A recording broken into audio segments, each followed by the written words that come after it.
to the country blue, Woody and Lou got the sports for you. From Boston streets to Kentucky's fields, get ready, folks, for the thrill it yields. Woody and Lou, sports and you, talking games, we love it's true. Every play, every score, let's dive in, it's time for more.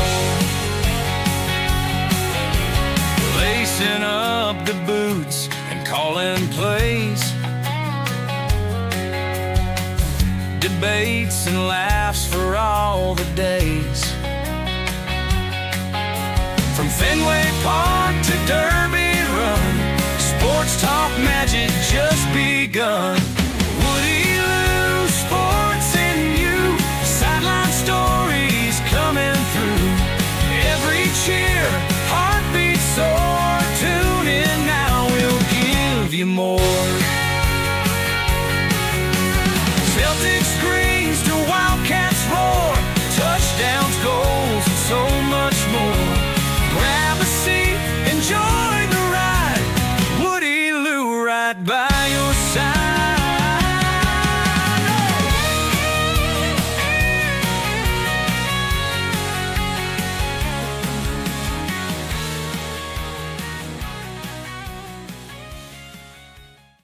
The views expressed by the hosts are their own and do not necessarily reflect the official policy or position of the Department of Defense, the U.S. government, or any of its agencies.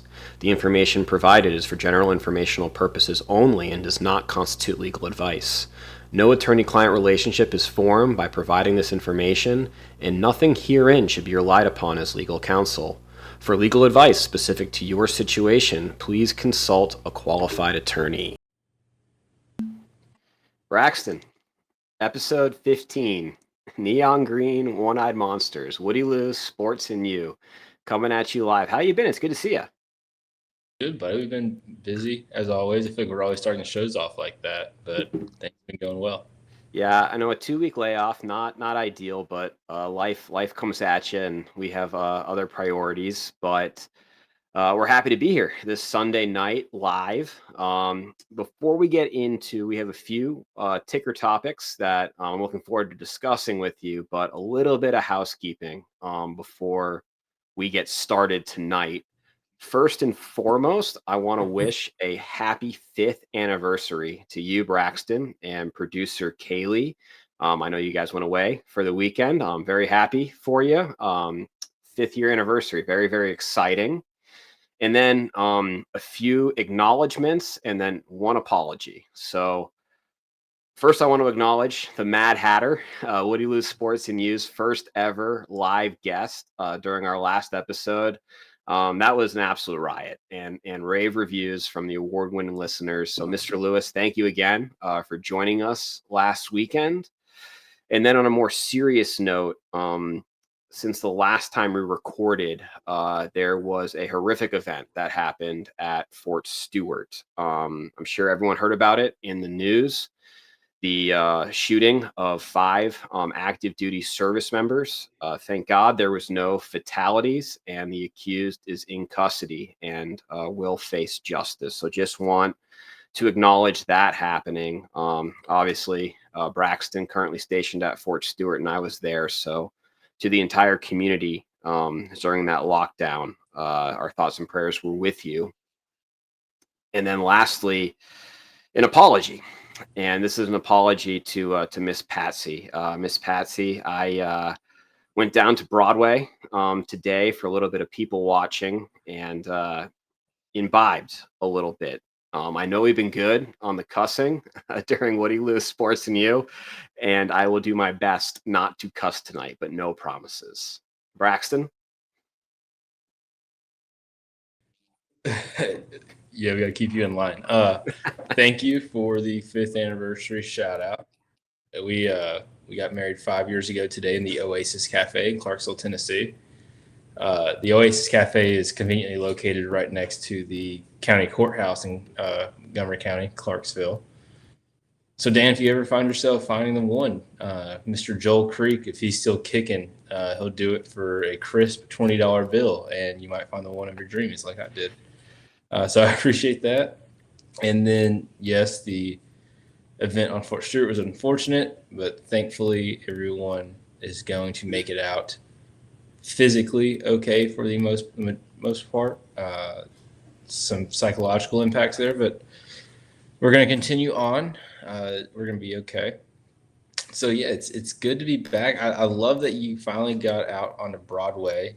I think it's interesting you picked a radio day to do that, which I really appreciate. Hopefully, I would love nothing more than one time you go out and do people watching, and then we have a potential future Mrs. Woodhouse behind you in the future. Yeah, I mean, I could go to the Davidson County Courthouse. I'm not. I'll know when I see the one, and there will be. How many ones did you see today? There was a few future Mrs. Woodhouses that I I saw today out on Broadway, and future ex Mrs. Woodhouses. Did you communicate with any of them? No, it's a big negative. Okay. You gotta start there.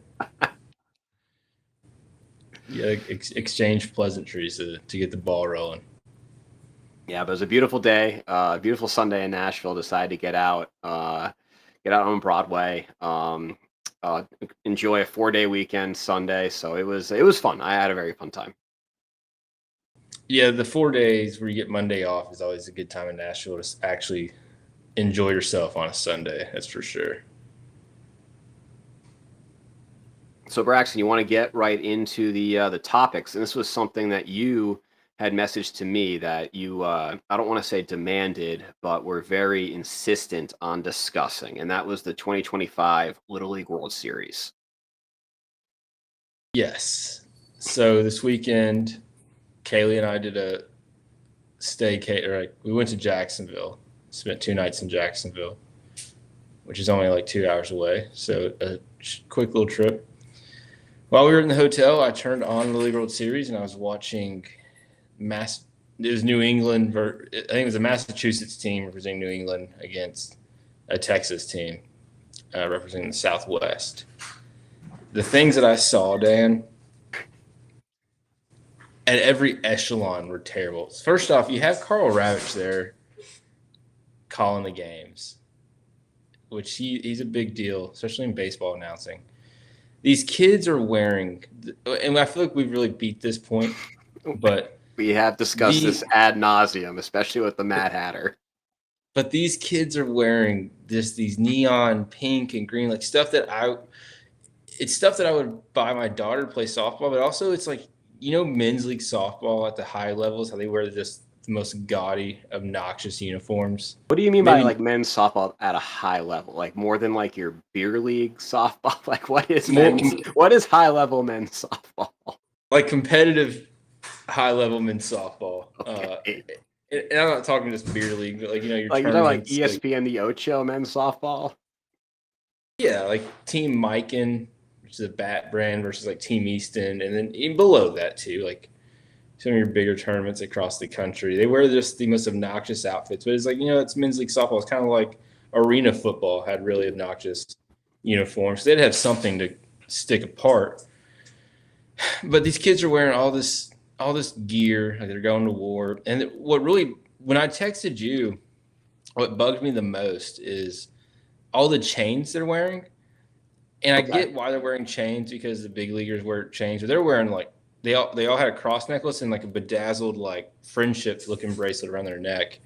I'm sure their girlfriends made them or something. But when I played Little League, you couldn't even have jewelry on. I can remember being like a catcher getting told to take off my necklace. And these kids are just on the mound on ESPN, just rocking all this gear and just really grinding my gears. And then the coaching was very poor as well. I don't understand why in Little League we're not seeing the ball down. We're not getting secondary leads. We're not grabbing bags. Like, make that catcher show you that he can throw you out and be aggressive. I thought the coaches were pretty timid to be on the big stage in an elimination game. I'll be honest, I haven't watched much of the Little League World Series. I did watch a lot of the regionals, which is weird. I know that. But I tend to agree that, and I think that it's all part of this new wave of baseball and MLB trying to cater to the younger viewer and get that younger viewer the highlights, like that quick 30-second highlight that we talked about. And my understanding is that at Williamsport, when they get there, they call it like the car wash, and it's just this hall where the players go through, and it's basically that show, the like supermarket sweep, where they get to just pile in like all the gear that they want, and it's all free, which is great. I mean, that's a highlight for them for Williamsport. But it's the combination of MLB, Little League, and they're pumping all this gear and the fashion statements, so to speak.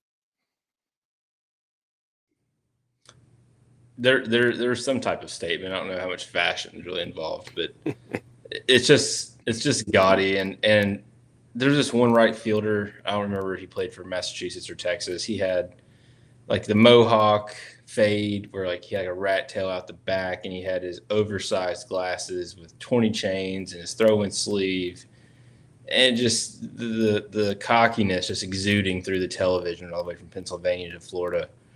And I really think baseball is going to be dead once these kids start getting into high school and college and low A ball. See, I disagree with that. I think it's just kids being kids. And I mean, don't tell me like when you were playing youth ball and high school ball that there were chuckleheads that were sporting the mohawk and the absurd, and they didn't make it anywhere. But it always happens. Each generation is. Go ahead.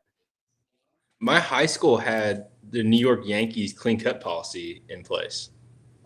Interesting. Yeah, we were in AR 670-1 appliance, like in high school baseball. Who was your coach? First sergeant? No, he got fired after my senior season, but yeah. So I got real, like, me being sporty was wearing a 3/4 sleeve with wrist tape, white in color. That was me being white and color wrist tape. What about those cologne necklaces that you gave to the women? That died after like 8th grade year. I wore one. I didn't have 20 that were all pink. I didn't have a pink one. You know what I'm saying? I had gray, black, white, normal colors for a man to sport. That's fair. But no, I disagree. I don't think baseball is dead. I think that these are kids being kids, and they're they're gonna push the envelope when it comes to fashion and statements.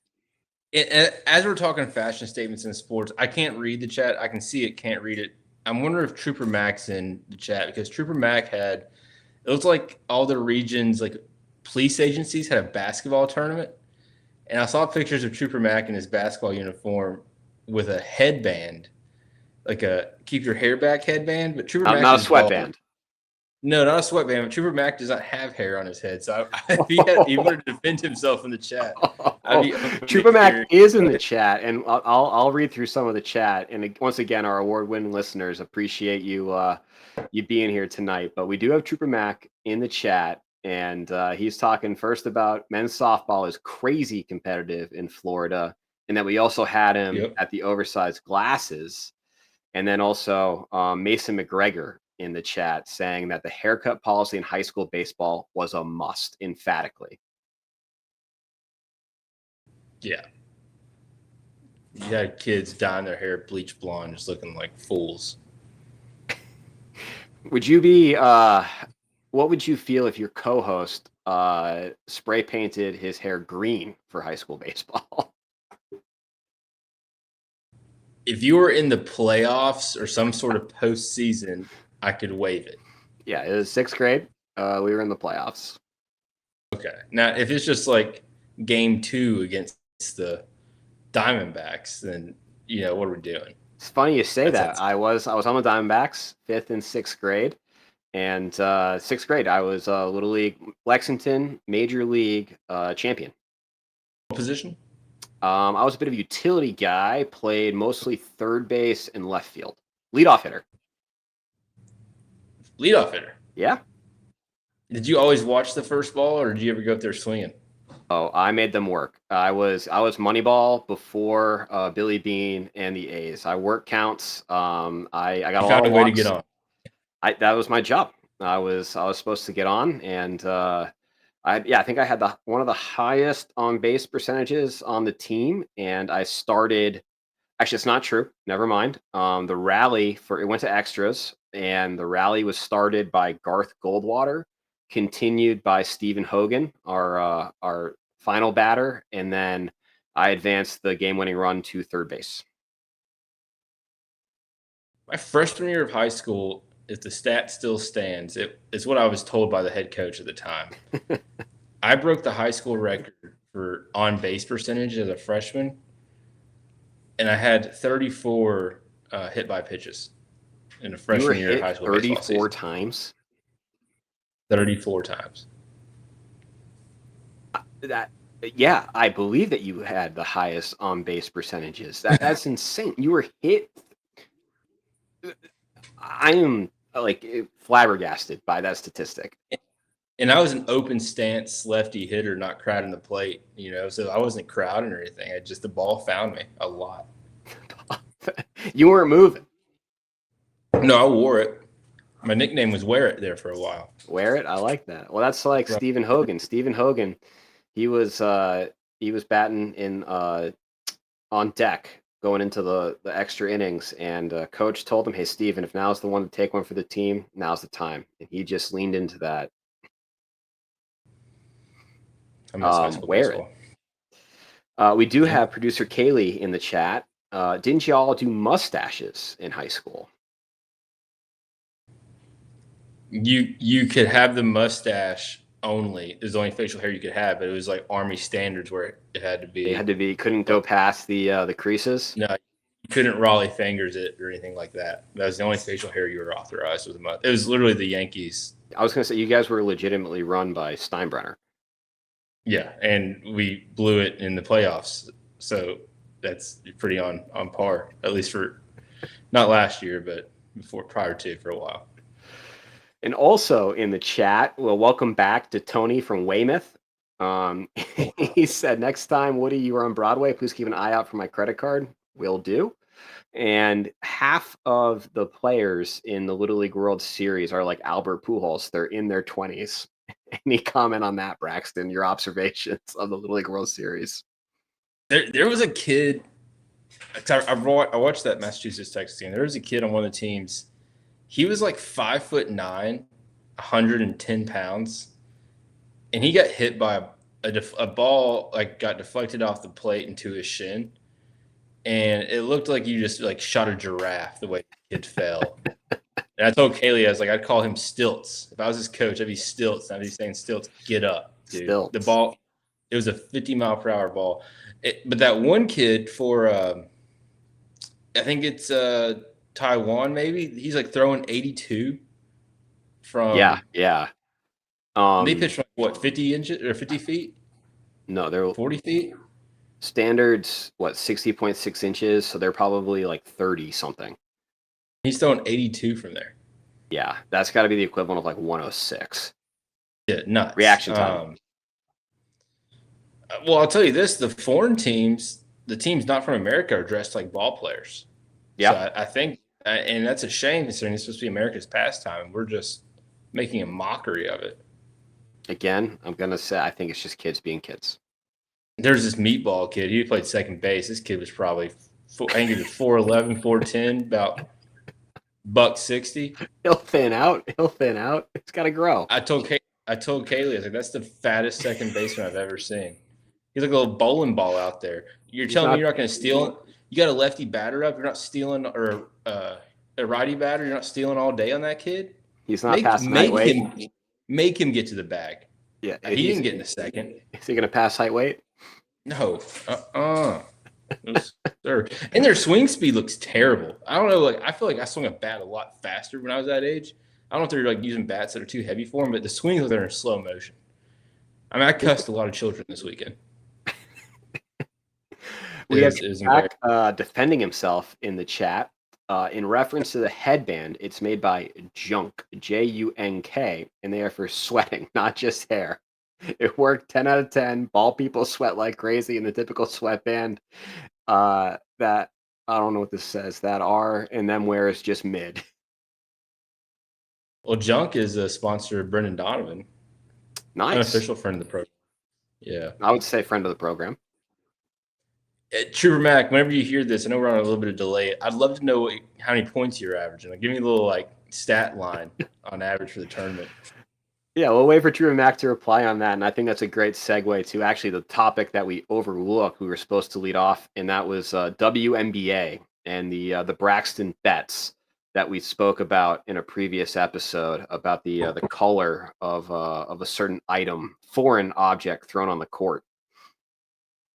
Yeah, so they stuck with the odds-on favorite, the neon green, which makes me think they weren't gambling on it, because if you're gambling on it, you probably would have went for a little lower odds and cashed that out.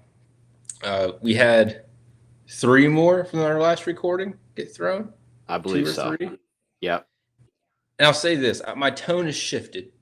When we talked about it the first time, I thought it was funny. I thought it was objectively like, that's funny. But with all things, too much can be too much. And they killed it. It's not funny anymore. It's obnoxious. They killed it. It's not funny anymore. And it's like now it has kind of crossed the line to being disrespectful.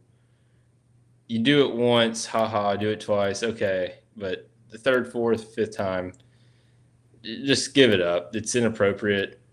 Women shouldn't have to go through that on the court. They're already getting paid less than we are, so just don't throw them that. Now, too, they're like talking about throwing up like these like fences or mesh screens. Like it's gonna. Have you ever seen Roadhouse with Patrick Swayze? It's like foul ball territory. Yeah. Well, it's. Have you seen Roadhouse? It's like the Roadhouse bar where it's so rowdy. Like the band has like chicken wire up, so when people are throwing bottles at them, it smashes on the chicken wire, and that's basically what we have going on in the WNBA. Well, and the worst part is they were going through bags, so they were checking bags, and these things still slipped in, no pun intended, to they were to the competitive event. They were smuggled in. These one-eyed monsters just somehow, some way, probably taped to a leg, were smuggled into these arenas. That makes me. Have you seen the police video when the guy was patting the dude down and he said, "What's this?" Because he thought he had something in his pocket. He said, "No, dude, that's mud." But do you like? And we talked about that. I think you sent me like the initial article from NBC about how a meme coin or whatever they're called, the e-coin, like they claimed responsibility for the objects thrown onto the court. And I joked to you, I was like, what is this? Like did Al Qaeda just claim responsibility for these attacks? I was in my car and you sent me that response. You said, what is this Al Qaeda claiming? Like they want the credit, like this was our doing. That's what it sounded like. That was how the article was like written. We did. We were behind this. Yeah. It's Al Jazeera reporting. We claim responsibility for the sex toys. NBC News, Al Jazeera, not much difference there. We do have a response from Trooper Mac. He went 0 for 2, so it sounds like only 2 field goal attempts, but had 20 minutes of the game time with about 6 assists and 4 rebounds. So supporting role player, Trooper Mac. Yeah, I mean, the real Brian Scalabrine of his squad, from skin tone to ability. White Mamba. So, I mean, he's a champion. You gotta have that guy on the roster. Selfless. And Trooper Max says, AR, Austin Reeves, Lakers, tapped. Maybe not tapped. Old prison purse. I might be able to tap Trooper Mac. I apologize not having the Austin Reeves reference. Yeah, that's on you. We'll have an NBA podcast one day. I mean, well, we'll get into it too. We're kind of off the rails right now, but KSR and Matt Jones. I mean, we might as well be like prime for an NBA podcast. Woody Lewis Sports and you, Ballas. He's starting this podcast, Dan, and he starts it like next week or the week after, and he's going to South Africa for a month during football season. What's he doing in South Africa? Like a safari?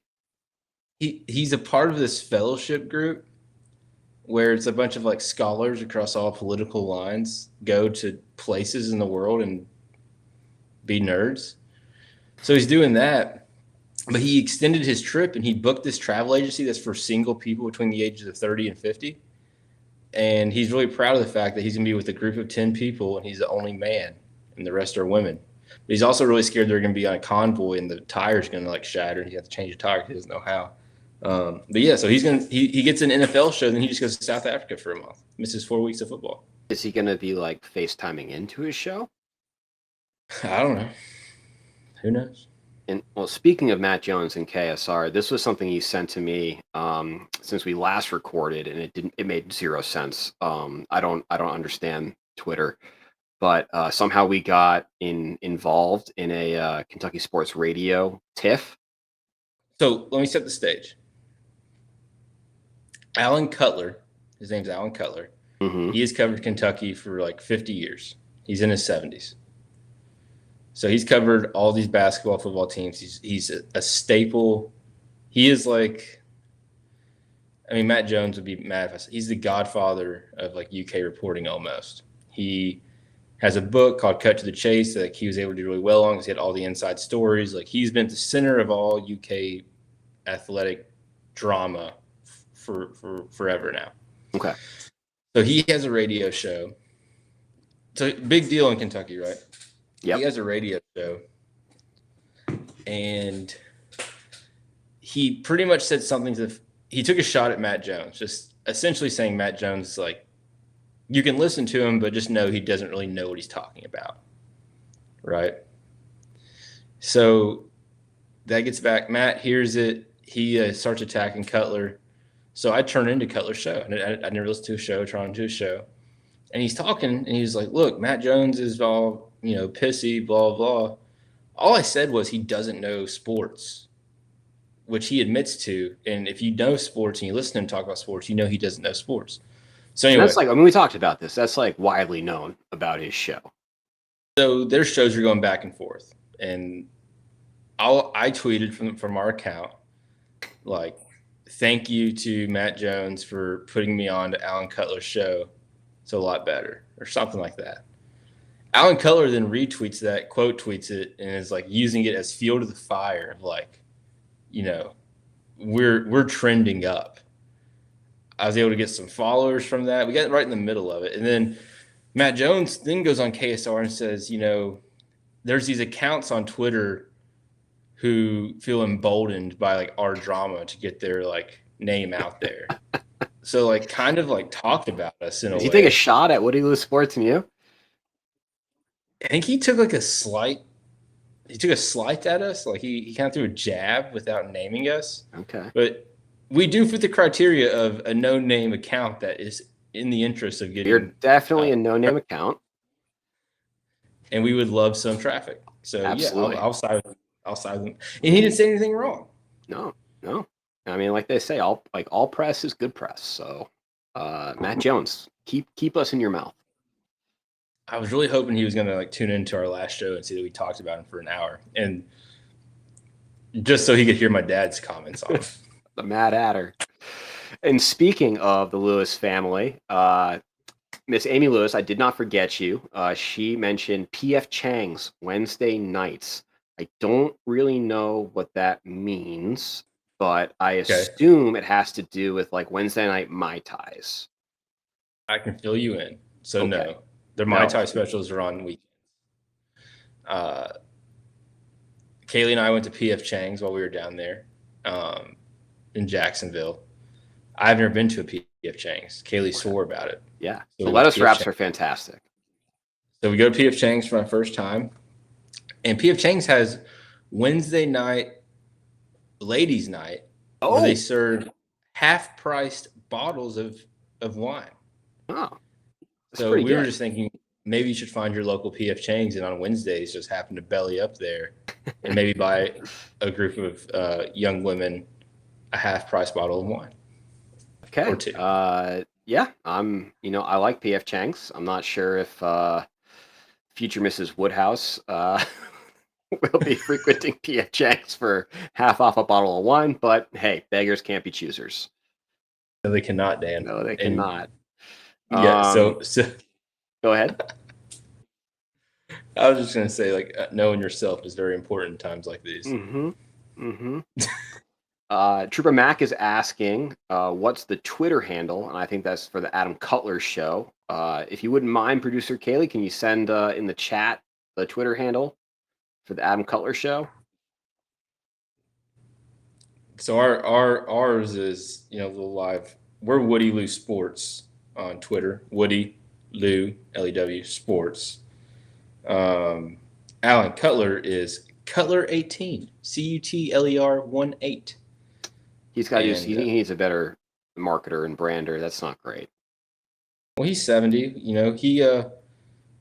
He engaged with us. He retweeted us and then quoted a tweet off of our tweet. That's He even fantastic. screenshotted our tweet and then posted with it.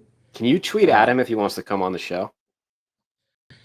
If we got Alan Cutler on the show, that'd be a pretty big deal, and he'd be more of like a mentor where I'd just be like, "How Well, yeah. can you help us?" Absolutely. Like, could you imagine? What if Alan Cutler used us as the young up and comers to move into Lexington and start a turf war with KSR? So And we you would and I are- basically we would be his Little League World Series for going up against Matt Jones. we'd be his lieutenants essentially. Oh, fair enough. Yeah, we're his lieutenants. I We're would on hope the that. ground making it happen for him, and like we're causing a turf war. Yeah, I'm all for it. Now, speaking of turf war, again, I'm on fire tonight with these transitions. Let's get into fair or foul. First, fair or foul, Braxton. This is in the world of golf, and we're in the midst of the FedEx playoff, but also looking ahead to the Ryder Cup. And Captain America, Keegan Bradley, he wants his Ryder Cup players playing in a tune-up event, which would be it's in Napa. I'm blanking on the Pro-Car name of Championship? the Procore Championship, and all of the USA team members right now that have qualified are PGA members, but Bryson DeChambeau is on Live, and because he's on Live, he's suspended from all PGA Tour events and therefore cannot play in the Procore. Fair or foul? Foul. Foul because this has anti-America undertones by not allowing a team member representing their country to play a tune-up with the team is wrong. Now the PGA stance is going to be they decided to go and take Saudi Arabian money and leave the PGA Tour to do so to deepen their pockets. But I would say back to them that golfers are independent contractors and they were offered a better deal, and really Liv was more willing to create a league that was more servicing to what the top of the line player wants out of their tour. And the PGA just can't get over that. And, I don't know if it's going to have to be like legal proceedings or what. Like, they have to get past it. They need to converge. I don't understand, just like with the DP World Tour, there's all these other tours that these people participate in and still maintain PGA Tour status. So, and if you look at the Live schedule, their schedule is not that long, and it's not every weekend typically. Mm-hmm. So I really don't see a reason why, as independent contractors, a golfer could not participate in both the Live and PGA Tour as long as they met their required minimums. Same with the DP World Tour, because now the people who are on Live are going to have to figure out how to make DP World Tour work, since they're not going to get their fines paid for anymore out of pocket from the Live owners. And we're on the same page, Braxton. I also think it's foul. And the reason being, I think it would have been fair a few years ago, like 2021, 2022, when Liv first came on the scene. But in 2023, PGA and Live, at least my understanding was they came to like an agreement on a merger, but that's kind of stalled for the past 2 years, and like we really don't know what's going on with that. But like they've agreed to like coexist. So the fact that like Bryson's still suspended from PGA events is foul in my book, especially like leading up to the Ryder Cup. It's on home soil where the U.S. has had great success over the past 10 years when we play away. It's questionable, but got to defend home turf. And I think all the USA players are on board for him to be a part of the team, play with the team in the warm up event. But to be fair, he has not requested, at least the research I've done, he's not requested like a sponsor exemption. So it's also on his camp too. I do think ultimately I think he will play in the Pro Core. What I read was him obtaining the sponsor exemption was not an issue. He was pretty much told you will be sponsor exempt, but it's the PGA Tour coming over the top saying, Okay. regardless of the exemption, you're still ineligible to participate in PGA Tour. And I don't know why. This just shows you it has to be for just their stubborn stance, because if it wasn't for them just being stubborn and saying he can't play, they could come to an agreement where he agrees to not take any award proceedings. He doesn't take any purse earnings from where he plays, because it is truly just an opportunity for him to play golf alongside his teammates outside of an actual major in competition. I agree. And I think, it's for like Jay Monahan and PGA to be that like hard-nosed stubborn. That's totally foul. And I agree with you. Like if it means like, oh, you can't take any like purse money, like donate it to, some charity, probably like, Sure. go to Amnesty International, human rights. That would be very appropriate given PIF and Saudi Arabia's record on human rights. We won't get into that. This is not a political show. Would you lose sports in you? But no, both agree. Foul. Or foul, not fair. Foul. Moving on to the next fair or foul, Braxton, and this gets into college football and a recent ruling coming down from the NCAA relating to the University of Michigan Wolverines football program and their sign stealing scandal. Now, are you aware of the specifics of the sanctions imposed? I'll tell you what I understand, and you can fill me in. Yep. I understand there's a $20 million fine towards the University of Michigan, alongside all a percentage. I don't know if it was worked in that $20 million, but a percentage of their postseason earnings are also going to be taken.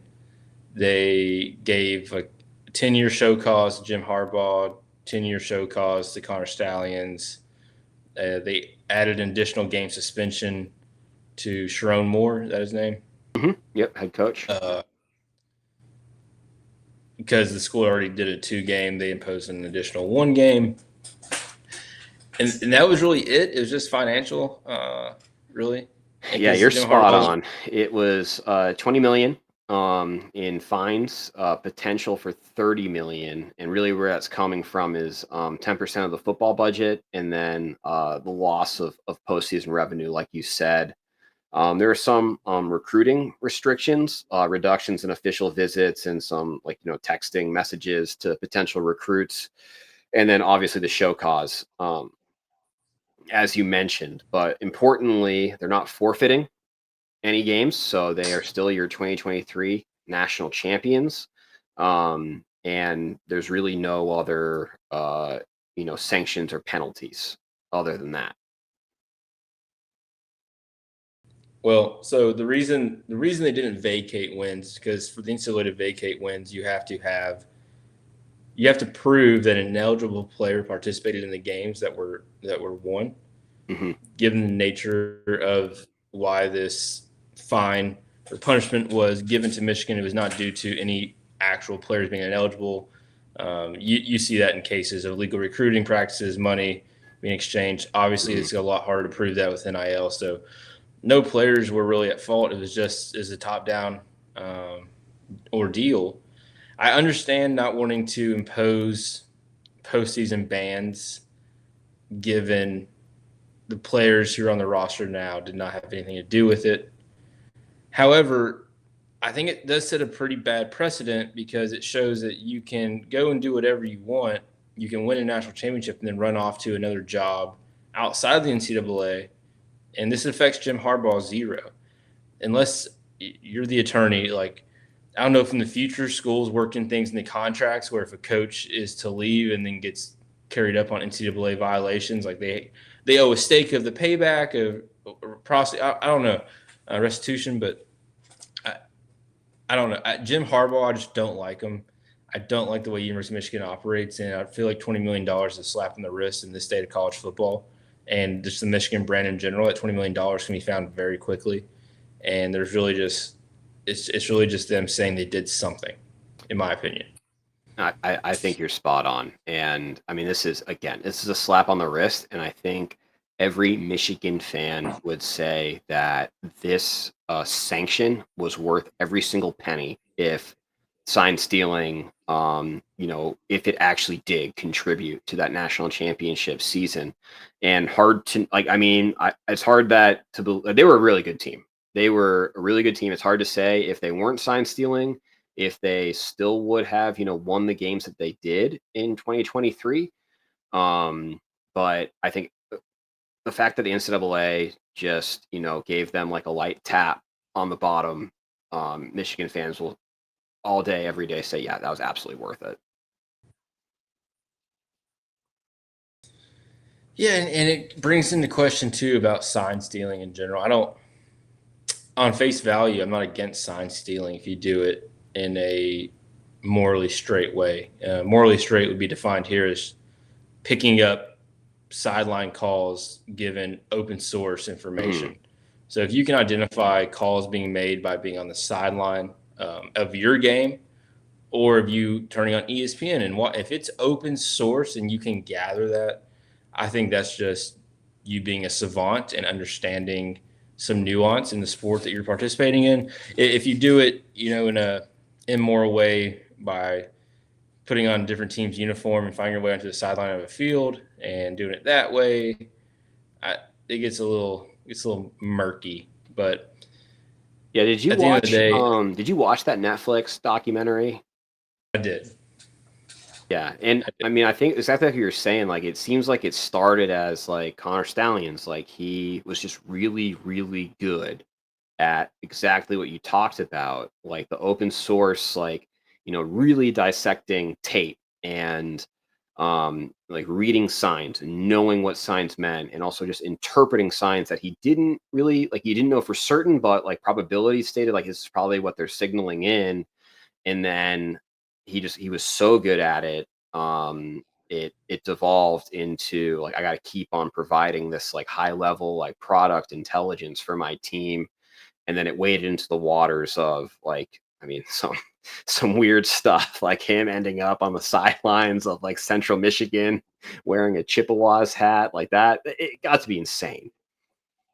That's where it gets weird. And I don't know, the podcast or the documentary probably hit on it, but in high school, you see it as simple as if you're playing in a basketball tournament or a baseball tournament, like your coaches will stay and watch the other two teams play, and they're looking for that. And I don't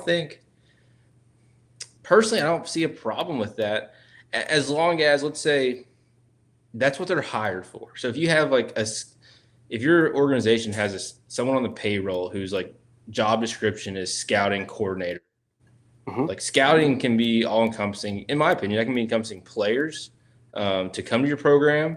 You can gather that in the area of the transfer portal by going to games. If while at games you are able to, in the seat that you're provided, that you purchased, pick up on things, like that's fair game, because you should be changing this week to week. Yep. So I don't have an issue with it, but like you said, I think with the Connor Stallions thing, it grew legs and started running. It outpaced what they were ready for, and then the stakes were so high for Jim Harbaugh and the trajectory of that program that some lines were probably crossed that took away the sanctity and the moral righteousness of that part of the game. Yeah, and we got a listener, contribution from the chat, Trooper Mac. His question, I mean, is it that big of a deal? Even though you still steal signs, you still got to have the talent to do something about it. Like, what are your thoughts on your second base runner calling pitches to the batter? No issues with that because that's part of the game. If you have someone on second base, catcher and pitcher should already have something worked into place of how you switch up your signs. You can do that a myriad of ways. It can be the first, it can be the last. You can throw down. They've gotten away from that now with the pitch comm, so it's kind of gone away where they can just call in the pitches. But back in the day, someone was on second base or someone was on third and they had a left-handed hitter, or first and they had a right-handed hitter. Like, you'd see some crazy stuff get thrown. No issues with that. I think, like we said, the issue becomes whenever you find yourself, compromising your position in whatever team you're representing in order to gather certain information, a la wearing different teams' school attire and being on the sidelines.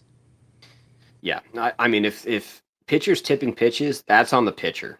That's what they work on in the minors. And I mean, there's been a few, at least this season, a little bit of not controversy, but animosity between teams, and the pitcher tipping pitches, the offensive team recognizing that and making it known. To me, that's totally fair. Like, if you're not being subtle or deceptive in your gameplay, that's on you. Yeah, and in football, you have a scout team for a reason. These coaches are paid to break down your last year to 2 years of film, create a playbook to which your scout team runs on both sides of the ball to understand what coverage needs to be called or what play to attack this coverage, whatever it is. That's part of the game. So it's a weird gray line. And I think what doesn't help the situation is the NCAA is handling it. And I think the NCAA has really used up all of their goodwill and credit they built up with fans. So anything the NCAA does, no matter what, is always going to be reached with a level of skepticism that's going to be hard for them to break out of. Yeah. And this is a question I'll pose to you. Michigan being a blue blood of college football. Now, if this is like Temple University, you think the penalty is the same? No, NCAA makes that up as they go. Yeah. It's the same thing. Selection Sunday or anything. The NCAA is going to create the result and then validate the result based on what they come up with. So there's nothing set in stone. There might be, actually, I don't know this, but I don't think they necessarily follow a federal sentencing guidelines, if you will. I think it's a very case by case basis, and it just depends on. There is no federal. No, it's NCAA bylaws, which are totally arbitrary, and that's what Michigan's actually appealing. They're appealing the decision because the decision, their argument is, goes against NCAA bylaws, and I'm kind of speaking out of what, because I have no idea what NCAA bylaws are, and there's so many, and they probably change every month, but I think it's totally arbitrary. It is 100% is. And I think, but this is a good example. I believe we might be away from the world of the NCAA handing out quote unquote death penalties to these schools. I think you're right. I think the money is too much, especially for these blue bloods, and they've probably gotten a little too big for the game, unfortunately. But no, I agree. Well, speaking of sanctions, we had a prelude to this in an earlier episode, talking about fantasy football. Commissioner Lewis, I did see that you set the draft date for our fantasy football league, where Gavin, award-winning listener Gavin's the defending champion of the belt, for Sunday, August 31st. And this is Now, our conversation of if we should impose a penalty for the worst finisher in fantasy football. Yeah, so we added 3 new teams. So right now we're sitting at 13 organizations within our league. I don't know if that's going to stay at 13. I've been reaching out to some of the owners to see if they're going to maintain their status within the league. But we're at 13 right now. Draft is slated for August 31st, that Sunday following the first week 1 of college football. I like to do it later like that, Daniel, because Thursday night football will kick off the football season. I like to do it when postseason and rosters are completely finalized and Yep. most injuries are, what's going to be happening with the injuries. It's got to be Now, after preseason ball. Yeah, and I like it a little more. I just give it some time to marinate, if you will. So as far as the punishment goes, with our 13 teams, we have people in the states ranging from Tennessee, Georgia, South Carolina, Virginia, Florida, Alabama. Is that it?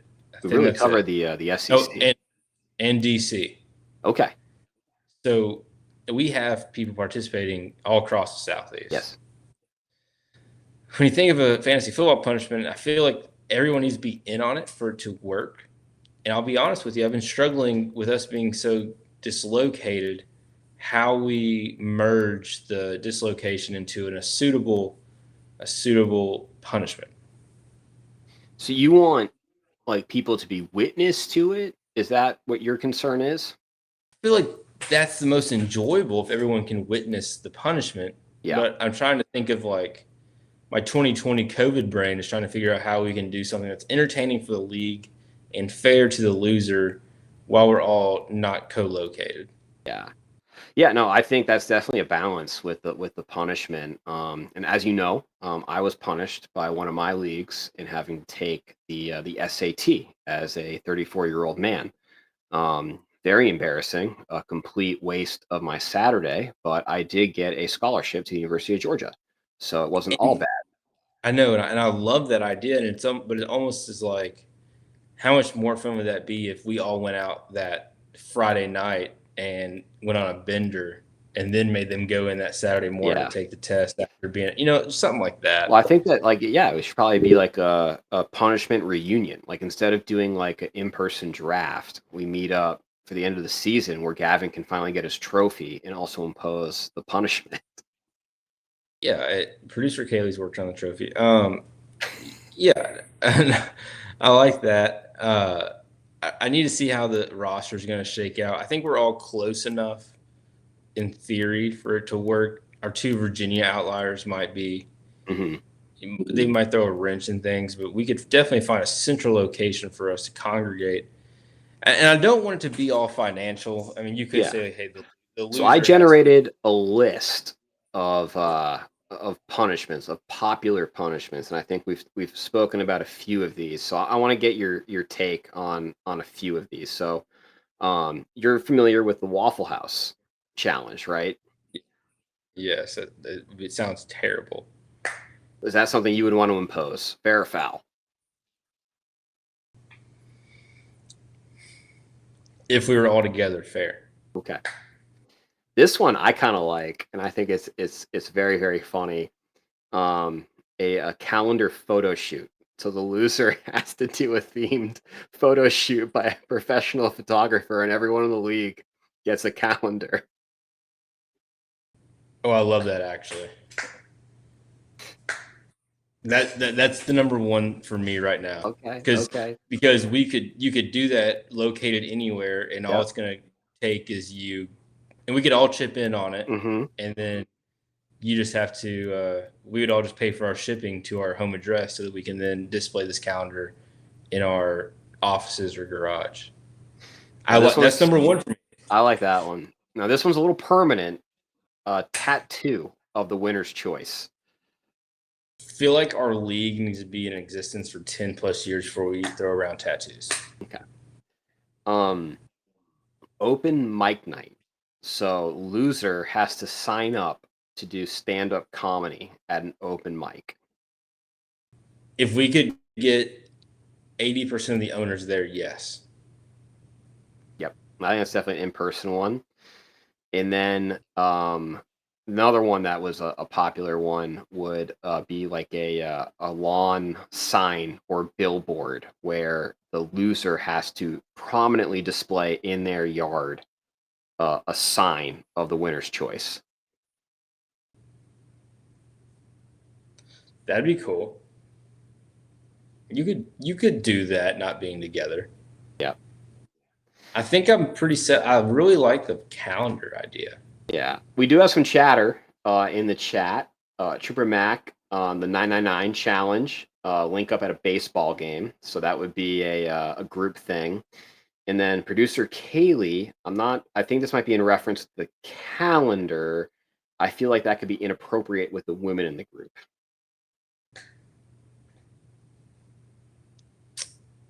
How?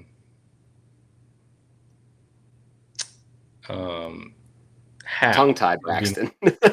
Yeah, well, because when you said calendar, I wasn't thinking like a Playboy calendar. I wasn't thinking. No. Now, and again, I don't. Fun. Yeah, she is referring to the calendar. I was thinking, have you seen like the movie Neighbors with Seth Rogen, like that end credit scene with like the baby, and like it was so funny. Like they had their like little baby like dressed up as like movie scenes, and like one was like as Breaking Bad with like the drug lab outfit. Now I mean, you could make it to where it's PG if you know. If a woman came in last place, like we wouldn't have them out there like it's a Maxim shoot.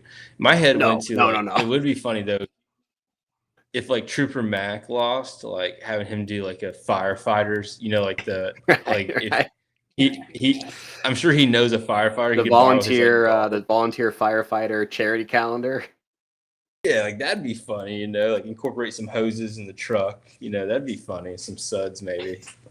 We have a good one from Tony from Weymouth, the George Costanza posing photo in his underwear. That would not be friendly to the women in the league, but that would be absolutely hysterical. You've seen that one when he's on the couch? Yes. I would enjoy, even if you just went to you know, like the old timey photos, like you could do something. You could find something. I think we could make it tasteful, but just make it like you gotta go to like sign up for a professional photographer. Where do you do that at? I feel like you used to be able to do that in like Walmart, and that's gone away. It's definitely not. Well, I shouldn't say definitely, but I'm like it's no longer like your mall like photographer, but I have to imagine like they still do like professional photographs for like yearbooks and like there are places people still do this. I would love to have this in my office. Producer Kaylee, the classic, the 90s family photo people do at JCPenney, with like the lasers in the background. Like that's exactly what we're thinking. That's PG. That's fine. That's what, Is that the front runner? Yeah, but I do think Trooper Mac, if he lost and had to do like a firefighter shoot, that would be absolute gold. Well, he's saying he lives in an HOA and can't do the sign. So, Trooper Mac, if you lose, you will be doing a sexy firefighter calendar shoot. I'm sure FHP will love that. I'm excited for football. That's what we got for fair or foul plus fantasy football league sanctions. Moving on to our last scheduled topic, football. Football's back, Braxton. We are less than, I think, 6 days away from meaningful football for the next 24 weeks with the college football kickoff. Let's get into predictions. Yeah, I mean, so week 0 kind of rocks. You got the Saturday matchup between Iowa State and Kansas State. It's 2 top 25 teams. I think that one's out in Ireland. Same thing they did last year with Florida State, Georgia Tech. Correct me if I'm wrong. Yes, Aviva Stadium, Dublin, Ireland, 11 a.m. Iowa State, Kansas State, top 25 matchup. Yep, and then so it's going to start off with a bang, good little appetizer. Week 1's going to be great. Week 1 you're seeing the majority of the big teams. Texas is an underdog to Ohio State. The first time a number one ranked team is going to be an underdog starting off the season. Yeah, Syracuse, Tennessee, Alabama, Florida State. News coming out today that Alabama's star running back is hurt, so they'll be without him presumably. LSU, Clemson is the first time Brian Kelly's going to get a week one win for the the Battle of Death Valleys. I disagree. I think Clemson's going to beat LSU. Well, that'll be a good one. And then that Sunday, you also got Virginia Tech, South Carolina. A lot of storylines there with Shane Beamer and the history of his dad. And then your Irish will be headed down to Miami to play the Hurricanes. That's right. So yeah. Football is coming quick, and I like with scheduling the way they did it. I think you're going to see a lot of fireworks, and I think, Texas, Ohio State, that'll be a trendsetter. I really hope, though, these week one marquee matchups don't taint or oversaturate the expectations for some of these teams given, week one results. Well, I think with the 12-team playoff that it's fun, and I like how they're stacking week one with some marquee matchups, but it's not going to matter at all when it comes to the final CFP ranking. Yeah, and the college football playoff's still up in the air. Just same thing. March Madness just got voted down, but they're always looking to expand it. But this 12-team system, I'm excited. I'm really interested. I don't want to spend all of our time here, but SEC is closest to my heart. I'm really, really curious. I'm curious to see how SEC is going to shake out. I think the SEC is going to run through Texas and be fully dependent on how good of a quarterback Archie Manning is. Mm-hmm. If he's not the Manning that they expect, I would anticipate seeing another Georgia run. Yeah, I agree. That's my bold prediction. It sounds pretty chalky, but I think we're going to see Georgia in the national championship and making a run at being the college football 2025 national champion. Yeah, they got questions at quarterback. But Kirby Smart's always gonna have a great defense. He just needs all Kirby Smart needs is a serviceable offense, and they'll complement his defense. Texas, I just have questions about Texas. Quinn Ewers last year, Archie got in some as Quinn was going through some injuries and whatnot. But if Archie was that good, I would like to think he would have played maybe even more over Quinn Ewers last year.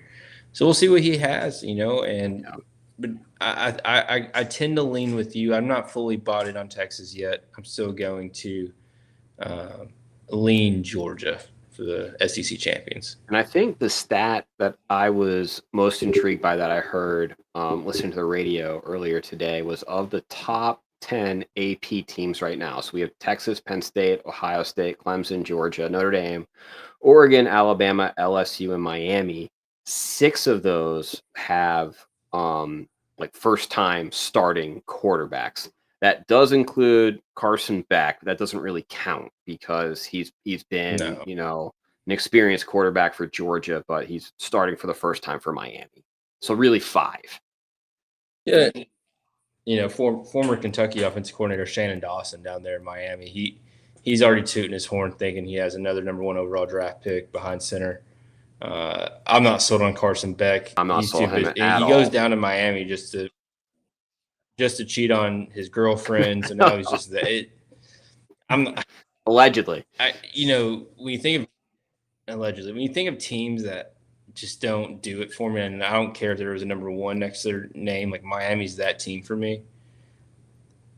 And I think even more so for just the Miami brand, just the ACC, I just have so little faith in the Atlantic Coast Conference every year that the Davos. You just can't. Yeah, the Davo. You cannot convince me the ACC is going to be a real contender come, the Final 8, Final 4 of the college football playoff. Now, does the presence of this is something we haven't spoken about, but Bill Belichick up in Chapel Bill, with his not back. his special friend Jordan. Maybe not this year, but does UNC become relevant? No.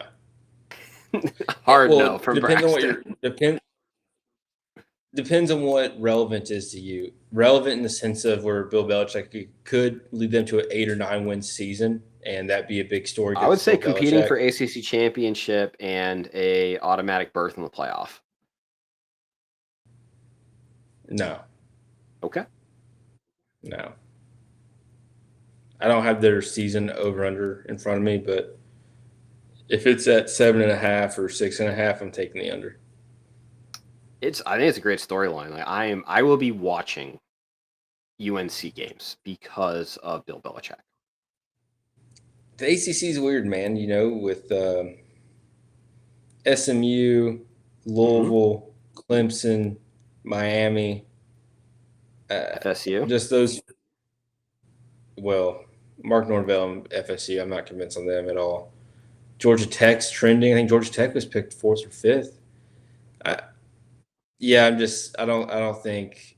How long does Bill have to even get this team where he wants it? You know, like how long is Bill going to be there? Because Well, you're not it's going the to question flip is like, North what else Carolina. is UNC going to do? Right? Like, I They're think he going to has go a pretty long leash. Yeah, they're going to go 7-5 or 6-6, and he makes it to the Valero Bowl, and it is what it is. All right, But like, bold prediction, and this is a long way off, but I think within 3 years, Bill Belichick has UNC at 10 wins, competing for ACC championships and playing in Orange Bowls. and he might, Dan, but I don't think that's really a testament to him doing anything special. Okay.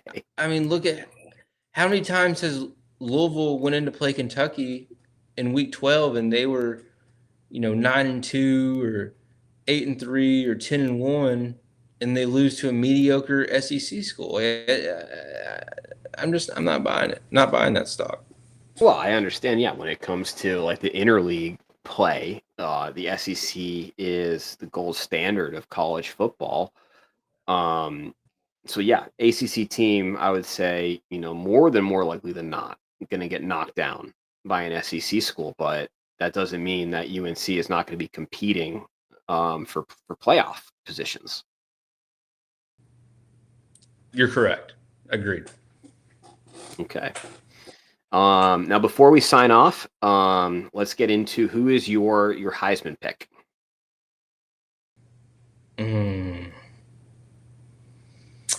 On the spot here. So, this is without a thorough roster deep dive. If I'm being completely honest, and I'll just stick in the SEC. Like I said, I wouldn't buy Archie Manning stock right now, but in the sense of voters, because you got to think about who votes for this. Yep. If Archie Manning has a 4,000 yards, would be locked, but if he has a 3,500 yard plus season, He's going to rush for a lot too. He's got legs.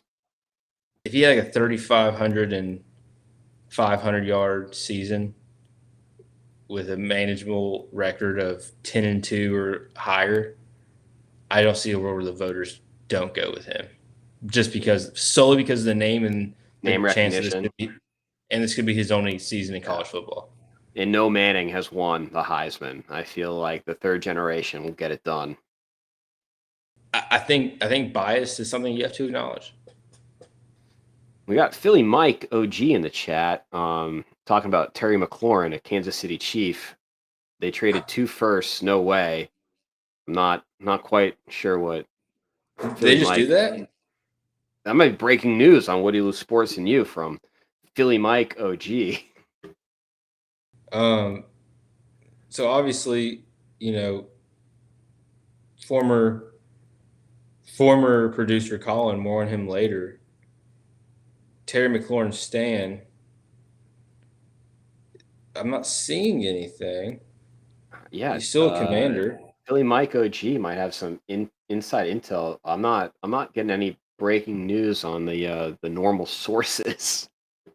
No, I'm not seeing anything. He's still a commander. but that would be upsetting because, Patrick Mahomes needs another weapon out there. So that'd be appropriate.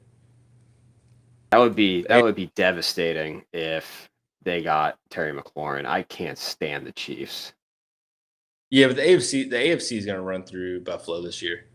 I agree. I know that the Lewis household is a big Hard Knocks household. I've been thoroughly enjoying Hard Knocks with the Buffalo Bills. You got Ray Davis, former Cat. You had Sorry, so Philly Mike saying Adam Scheffler just dropped that on X. How am I not seeing this? Let's see. I like this On breaking air. news on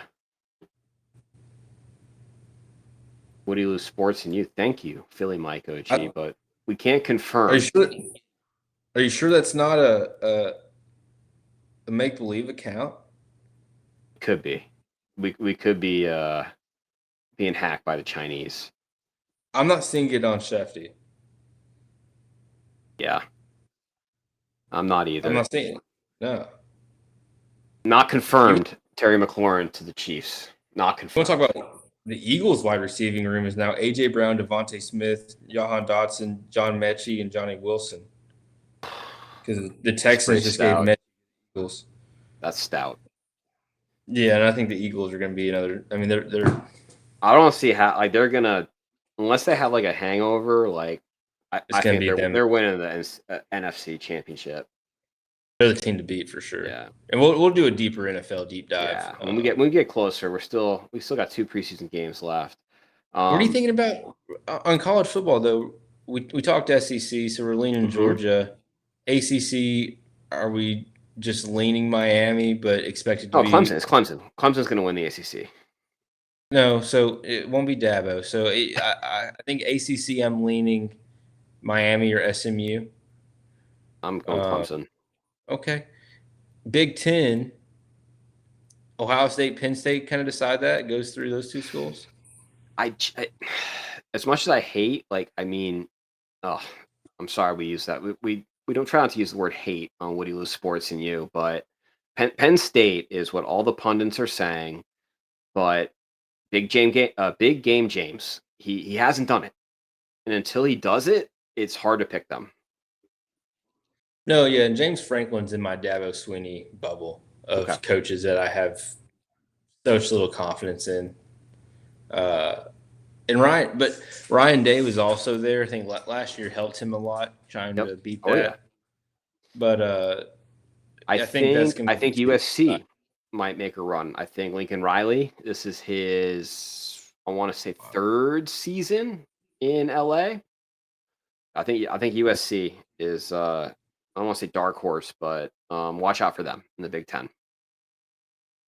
In Big 12, are we committing to Texas Tech? I think it's gonna be ASU. They just had the biggest. I think it's gonna be Arizona State. Texas Tech just spent the most money in the transfer portal. So in theory, they should be rostered. In theory, I like Iowa State as well. I think it's gonna be between Iowa State and ASU. But by week 7, I'm gonna be on such a BYU kick. I'll probably flip that vote. Yeah, we're all about the Mormons. BYU is, you can go ahead and lock them in to start off 9-0 and then just lose their last 3, but yeah, you can't overlook them. And we'll talk about this in a later episode. I don't think you've watched it, Braxton, but I've been on Hulu. The Secret Lives of Mormon Wives is a insane show. More on that later. Yes, we need a whole show dedicated to that. Even though, Dan, can I say something and you just tell me if I'm right or wrong? Please. For as wild as that show is, I feel like that Taylor Frankie Paul girl is your kryptonite. I'll neither confirm nor deny. Fair. Neither confirm or deny. She's nuts. She is absolute batshit, but I think you might have a thing for her. I think that's your type. I won't confirm or deny that. You want her just to stress you out. You would love that. You'd love to welcome that into your apartment. You would love it. No comment. Yeah. Okay. I'll make my Heisman pick, and then we're gonna sign off. It's been a great episode.